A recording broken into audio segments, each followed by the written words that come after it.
ನಮ್ಮ ಪ್ರೀತಿಯ ವೀಕ್ಷಕರಿಗೆ ನಮಸ್ಕಾರಗಳು. ಇಂದ್ರಾಣಿ ವ್ಲಾಗ್ಸ್ಗೆ ಸುಸ್ವಾಗತ. ಇಂದ್ರಾಣಿ ವ್ಲಾಗ್ಸ್ಗೆ ಸುಸ್ವಾಗತ. ನಾನು ತುಂಬ ಚೆನ್ನಾಗಿದ್ದೀನಿ, ನೀವು ಚೆನ್ನಾಗಿರ್ತೀರ ಅಂತ ವಿಶ್ವಾಸಿಸ್ತೀನಿ. ನೀವು ತುಂಬ ಚೆನ್ನಾಗಿರ್ತೀರ ಅಂದ್ಕೊಂಡಿದ್ದೀನಿ. ನೋಡಿ, ನಾನಿವತ್ತು ಮಾವಿನ ಹಣ್ಣಿನ ಜ್ಯೂಸು ಮತ್ತು ಚಿಕನ್ ಲೆಗ್ ಪೀಸ್ ಕರಿ ಮಾಡೋದನ್ನು, ಗ್ರೇವಿ ಮಾಡೋದನ್ನು ತೋರಿಸ್ತಿದ್ದೀನಿ. ಮಾವಿನಕಾಯಿ ಜ್ಯೂಸು ನೋಡಿ ಈ ಥರ ಬಂದಿದೆ, ಮಾವಿನ ಹಣ್ಣಿನ ಜ್ಯೂಸು. ನಾನು ನೋಡಿ ಫಸ್ಟಿಗೆ ನಾನು ಕಾಫಿ ಡಿಕಾಷನ್ ಮಾಡ್ಕೊಳ್ತಿದ್ದೀನಿ. ಡಿಕಾಷನ್ ಮಾಡಿಕೊಂಡು ಬೆಳಗ್ಗೆ ಕಾಫಿ ಕುಡಿಯೋದಕ್ಕೆ ಅಂತ ರೆಡಿ ಮಾಡ್ಕೊಳ್ತಾ ಇದ್ದೀನಿ. ಇದು ಮಧ್ಯೆ ಮಧ್ಯೆ ಹಾಕಿದ್ದೀನಿ, ನಾನು ಬೆಳಗ್ಗೆಯಿಂದ ಹಾಕಿರೋದು, ಕಂಟಿನ್ಯೂ ಹಾಕಿರೋದು ಇನ್ನೂ ಹಾಕಲ್ಲ ನನ್ನ ವೀಡಿಯೋಗಳು. ನಾನು ಅಡುಗೆಗಳದ್ದು ಮಾತ್ರ ಹಾಕ್ಕೊಳ್ತೀನಿ, ಆ ಮಧ್ಯೆ ಮಧ್ಯೆ ಸ್ವಲ್ಪ ಹಾಕ್ತೀನಿ ಅಷ್ಟೇ. ಇದು ಕಾಫಿ ಡಿಕಾಕ್ಷನ್ ಮಾಡಿಕೊಂಡು ಇಟ್ಕೊಂಡಿರ್ತೀನಿ. ಯಾವಾಗಲೂ ಕಾಫಿ ಡಿಕಾಷನ್ ರೆಡಿ ಇರುತ್ತೆ ನಮಗೆ, ಮನೇಲಿ ಯಾರಾದರೂ ಬಂದರೆ ಬೇಕಾಗುತ್ತಲ್ವ ಅಂಥೇಳಿ ನಾವು ರೆಡಿ ಇಟ್ಕೊಂಡಿರ್ತೀವಿ. ನೋಡಿ ಮನೆ ಕಿಚನ್ ಎಲ್ಲ ಯಾವ ರೀತಿ ಇದೆ ಅಂಥೇಳಿ ಎಲ್ಲ ಕ್ಲೀನ್ ಮಾಡ್ಕೋಬೇಕು. ಇವಾಗ ಕ್ಲೀನ್ ಮಾಡಿಕೊಂಡು ಪಾತ್ರೆ ಎಲ್ಲ ತೊಳ್ಕೊಂಡು ರೆಡಿ ಮಾಡ್ಕೋಬೇಕಾಗುತ್ತೆ. ಅಡುಗೆಗೂ ರೆಡಿ ಮಾಡ್ಕೊಂಡಿದ್ದೀನಿ. ಬೆಳಗ್ಗೆ ತಿಂಡಿಗೆ ಉಪ್ಪಿಟ್ಟಿಗೆ ಎಲ್ಲ ಹುರ್ಕೊಳ್ತಾ ಇದ್ದೀನಿ, ಹುರ್ಕೊಂಡು ರೆಡಿ ಮಾಡ್ಕೊಳ್ತಿದ್ದೀನಿ. ನೋಡಿ, ನಮ್ಮ ವೀಡಿಯೋ ಯಾರಾದರೂ ಪೂರ್ತಿ ವೀಡಿಯೋ ನೋಡ್ತಿದ್ರೆ ದಯವಿಟ್ಟು ಸಬ್ಸ್ಕ್ರೈಬ್ ಮಾಡಿ, ಬೆಲ್ ಬಟನ್ ಒತ್ತಿ. ನಾನು ಹಾಕೋ ನೋಟಿಫಿಕೇಷನ್ ಎಲ್ಲ ನಿಮಗೆ ಬಂದು ಸೇರುತ್ತೆ. ಮತ್ತು ನೋಡಿ, ಚೆನ್ನಾಗಿ ನಾವು ರವೆನ ಘಮ ಬರೋವರೆಗೂ ಹುರ್ಕೋಬೇಕಾಗುತ್ತೆ, ಸೀದೋಗಬಾರ್ದು. ಮೀಡಿಯಮ್ ಉರಿನಲ್ಲಿ ಇಟ್ಕೊಂಡು ನಾವು ಚೆನ್ನಾಗಿ ಹುರಿಬೇಕಾಗುತ್ತೆ. ರವೆ ನಾವು ಹುರಿಲಿಲ್ಲ ಅಂತಂದರೆ ನಮಗೆ ಹಸಿಯಾಗಿ ಬಾಯಿಗೆ ಸಿಗುತ್ತೆ ಮತ್ತು ಜೀರ್ಣ ಆಗೋದಿಲ್ಲ ರವೆ.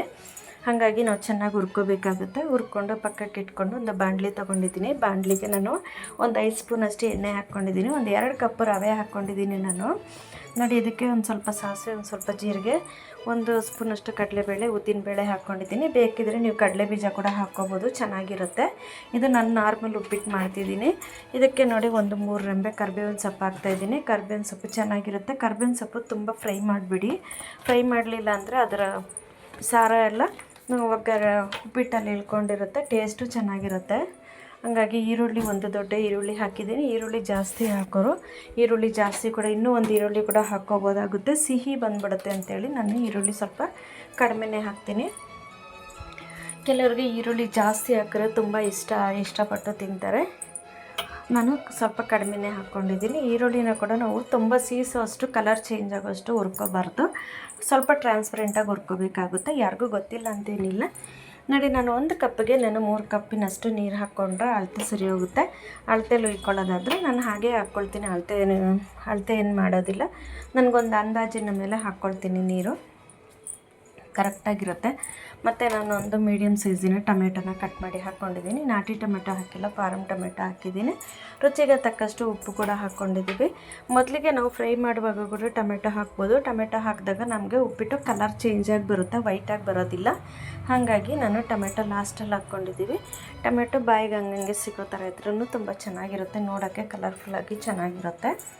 ಹಾಗಾಗಿ ನೋಡಿ, ನೀರು ಚೆನ್ನಾಗಿ ಕುದಿಬೇಕು. ಚೆನ್ನಾಗಿ ಕುದ್ದ ಮೇಲೆ ಹಾಕಬೇಕು, ಕುದಿಯೋಕ್ಕೆ ಮುಂಚೆ ಹಾಕ್ಕೋಬಾರ್ದು. ನೋಡಿ, ಈ ಥರ ಒಂದು ಸ್ವಲ್ಪನೇ ಹಾಕ್ಕೊಂಡು ನಾವು ರವೆ ತಿರುಗಿಸ್ಕೊಳ್ತಾ ಇದ್ದರೆ ಸರಿ ಹೋಗ್ಬಿಡುತ್ತೆ. ಮತ್ತು ರವೆ ಉಪ್ಪಿಟ್ಟು ನಾವು ತಿರುಗಿಸ್ಬೇಕಾದ್ರೆ, ಕೊನೆಯಲ್ಲಿ ರವೆ ಹಾಕಿ ತಿರುಗಿಸ್ಬೇಕಾದ್ರೆ ತುಂಬ ಹುಷಾರಾಗಿ ತಿರುಗಿಸ್ಕೋಬೇಕಾಗುತ್ತೆ. ಲೋ ಫ್ಲೇಮ್ನಲ್ಲಿ ಇಟ್ಬಿಟ್ಟು ನಾವು ತಿರುಗಿಸಿ ತಕ್ಷಣವೇ ಮುಚ್ಚಿಬಿಡ್ಬೇಕಾಗುತ್ತೆ. ಇಲ್ಲಾಂದರೆ ಮೈಕೈ ಎಲ್ಲ ಸಿಡಿದು ಬಿಡುತ್ತೆ, ರವೆ ಬೊಬ್ಬೆಗಳು ಬಂದುಬಿಡುತ್ತೆ. ಇದರ ಅನುಭವ ಕೂಡ ನನಗೊಂದು ಸರಿ ಆಗಿದೆ, ನನಗೆ ಗೊತ್ತಿಲ್ಲದೆ ಉಪ್ಪಿಟ್ಟು ಮಾಡೋ ಮೊದಲನೇ ಸರಿ ಮಾಡಬೇಕಾದ್ರೆ.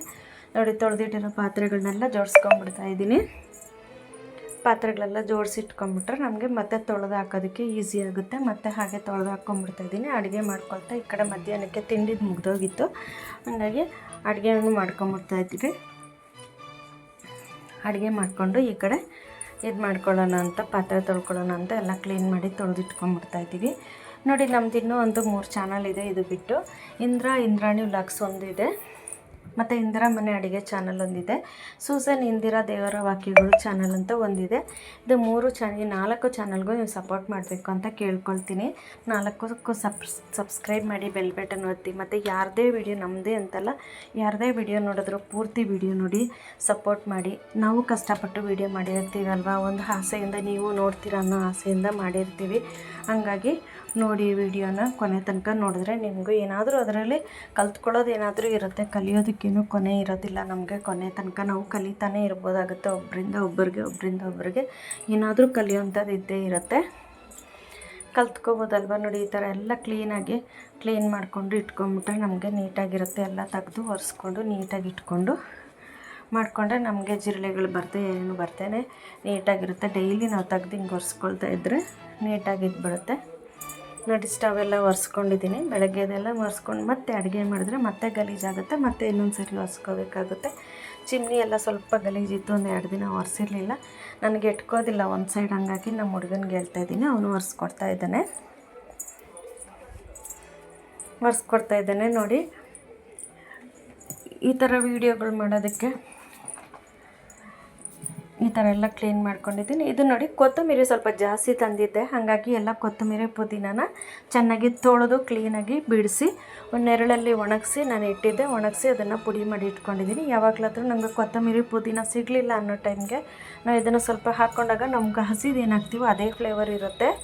ನೋಡಿ ಈಗ ನಾನು ಚಿಕನ್ ಲೆಗ್ ಪೀಸ್ ಮಾಡೋದಕ್ಕೆ ಮಸಾಲೆ ರೆಡಿ ಮಾಡ್ಕೊಳ್ತಾ ಇದ್ದೀನಿ. ಒಂದು ಪ್ಯಾನ್ ತೊಗೊಂಡಿದ್ದೀನಿ. ಪ್ಯಾನ್ಗೆ ಒಂದು ಈರುಳ್ಳಿ ಹಾಕ್ಕೊಂಡಿದ್ದೀನಿ. ಈರುಳ್ಳಿ ಹಾಕ್ಕೊಂಡಿದ್ದಾದಮೇಲೆ ಅದಕ್ಕೆ ಒಂದು 4 ಹಸಿಮೆಣ್ಸಿನ್ಕಾಯಿನೂ ಕೂಡ ಹಾಕ್ಕೊಳ್ತೀನಿ. 1 ಇಂಚಿನ ಶುಂಠಿ, ಒಂದು ಗಡ್ಡೆ ಬೆಳ್ಳುಳ್ಳಿ. ಶುಂಠಿ ಬೆಳ್ಳುಳ್ಳಿ ಎಲ್ಲ ನಾನು ರೆಡಿ ಮಾಡಿ ಇಟ್ಕೊಂಬಿಟ್ಟಿರ್ತೀನಿ, ಅವಾಗೇನು ಬಿಡಿಸ್ಕೊಳ್ಳೋದಿಲ್ಲ. ಬಿಡಿಸಿ ಒಂದು ಡಬ್ಬದಲ್ಲಿ ಹಾಕಿ ಇಟ್ಕೊಂಬಿಟ್ಟಿರ್ತೀನಿ ಬೆಳ್ಳುಳ್ಳಿನ. ಶುಂಠಿನ ಕೂಡ ಒಂದು 1/4 kg ಅಷ್ಟು ನಾನು ಬೆಳ್ಳುಳ್ಳಿ ಶುಂಠಿನ ಸಿಪ್ಪೆ ತೆಗೆದು ಒಂದು ಡಬ್ಬಕ್ಕೆ ಹಾಕಿ ಇಟ್ಕೊಂಬಿಟ್ಟಿರ್ತೀನಿ ಫ್ರಿಡ್ಜಲ್ಲಿ. ಒಂದು ಟೊಮೆಟೊ ಹಾಕ್ಕೊಂಡಿದ್ದೀನಿ. ಟೊಮೆಟೊ ಹಾಕ್ಕೊಂಡು ಒಂದು 4 ಹಸಿಮೆಣ್ಸಿನ್ಕಾಯಿ ಕೂಡ ಹಾಕ್ಕೊಬೇಕು. ಅದಕ್ಕೆ ಟೊಮೆಟೊನ ಕೂಡ ನಾವು ತುಂಬ ಉರಿಬಾರ್ದು, ಸ್ವಲ್ಪ ಹುರ್ಕೊಬೇಕು. ನೋಡಿ 4 ಹಸಿಮೆಣ್ಸಿನ್ಕಾಯಿನ ಹಾಕಿ ಹಸಿಮೆಣ್ಸಿನ್ಕಾಯಿನ ಕೂಡ ಹಾಕಿ ಚೆನ್ನಾಗಿ ಸ್ವಲ್ಪ ನಾವು ಟೊಮೆಟೊ ನೀರು ಬಿಡೋ ತನಕ ಹುರ್ಕೊಬೇಕು. 1 ಹಿಡಿಯಷ್ಟು ನಾನು ಗೋಡಂಬಿ ಹಾಕಿದ್ದೀನಿ. ಇದಕ್ಕೆ ಒಂದು 25 ಗೋಡಂಬಿ ಇರಬೇಕು. ನಾನು ತೆಂಗಿನಕಾಯಿ ಏನೂ ಹಾಕಿಲ್ಲ. ನಾನು ಜಾಸ್ತಿ ತೆಂಗಿನಕಾಯಿ ಅಷ್ಟೊಂದೇನು ಬಳಸೋದಿಲ್ಲ, ನಾನು ಗೋಡಂಬಿನ ಬಳಸ್ತೀನಿ. ಯಾಕೆಂದರೆ ಆರೋಗ್ಯಕ್ಕೂ ಒಳ್ಳೆಯದು, ತೆಂಗಿನಕಾಯಿ ಜೀರ್ಣ ಆಗೋದಿಲ್ಲ ಅಂತಾರೆ ಅಂದ್ಬಿಟ್ಟು.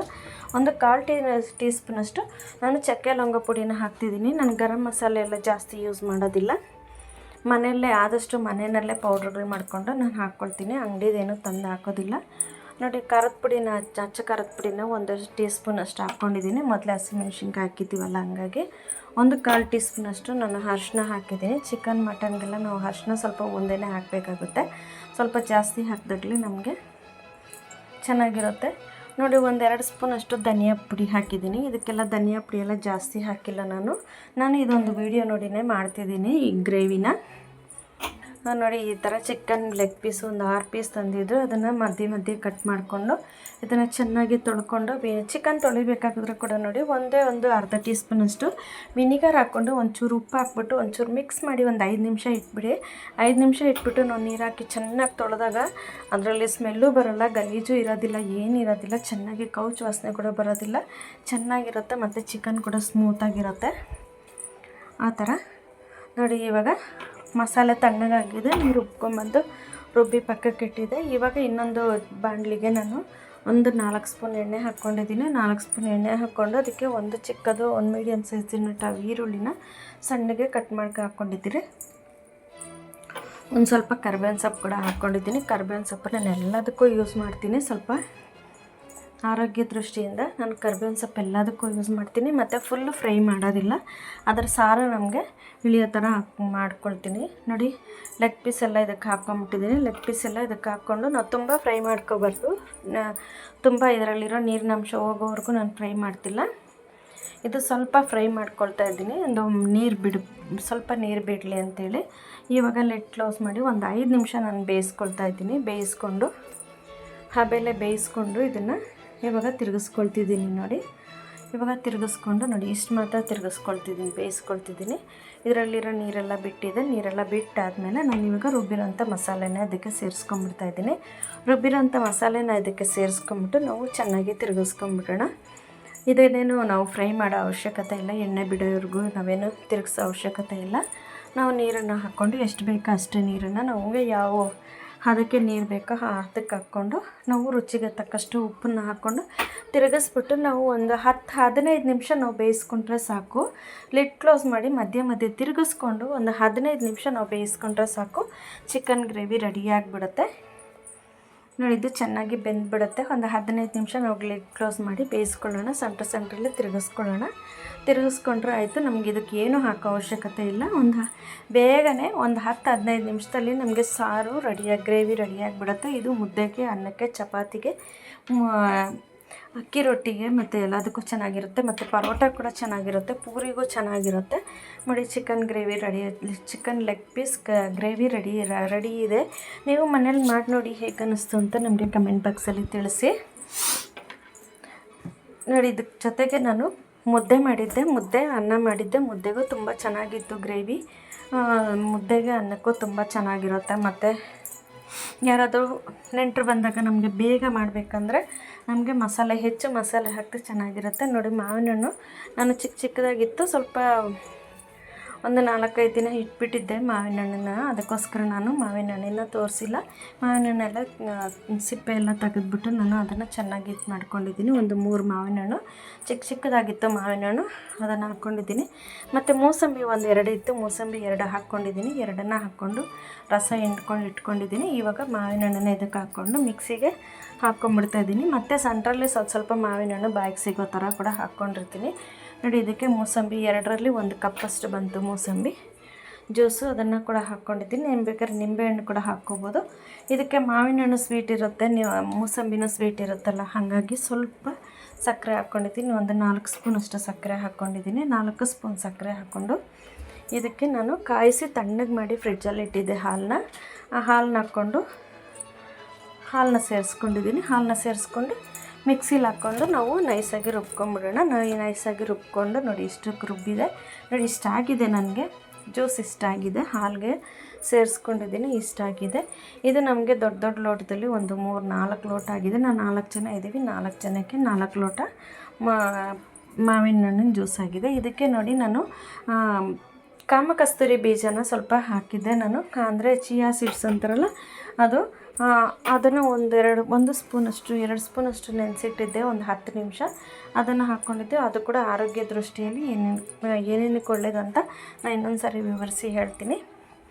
ಅದನ್ನು ಕೂಡ ಹಾಕ್ಕೊಂಡಿದ್ದೆ. ನೋಡಿ 2 ಗ್ಲಾಸ್ಗೆ ಹಾಕಿದ್ದೀನಿ, 1 ಗ್ಲಾಸ್ಗೆ ಹಾಕಿಲ್ಲ. ನೋಡ್ತಾ ಇದ್ದೀರಲ್ಲ, 4 ಗ್ಲಾಸ್, ಕರೆಕ್ಟಾಗಿ 4 ಗ್ಲಾಸ್ ಮಾವಿನ ಹಣ್ಣು ಜ್ಯೂಸ್ ಆಗಿದೆ. ನೋಡಿ ಬಿಸಿಲಿಗೆ ತಂಪಾಗಿರುತ್ತೆ. ನೀವು ಯಾರಾದರೂ ನೆಂಟರು ಬಂದಾಗ ಕೂಡ ಇಲ್ಲಿ ಅಂಗಡಿಯಲ್ಲಿ ತರದೇನು ಕೂಡ ಮಾಡಿಕೊಡ್ಬೋದು. ನಮ್ಮ ವೀಡಿಯೋನ ಕೊನೆ ತನಕ ನೋಡಿದ್ದಕ್ಕಾಗಿ ಧನ್ಯವಾದಗಳು ವೀಕ್ಷಕರೇ. ನಮಸ್ಕಾರ.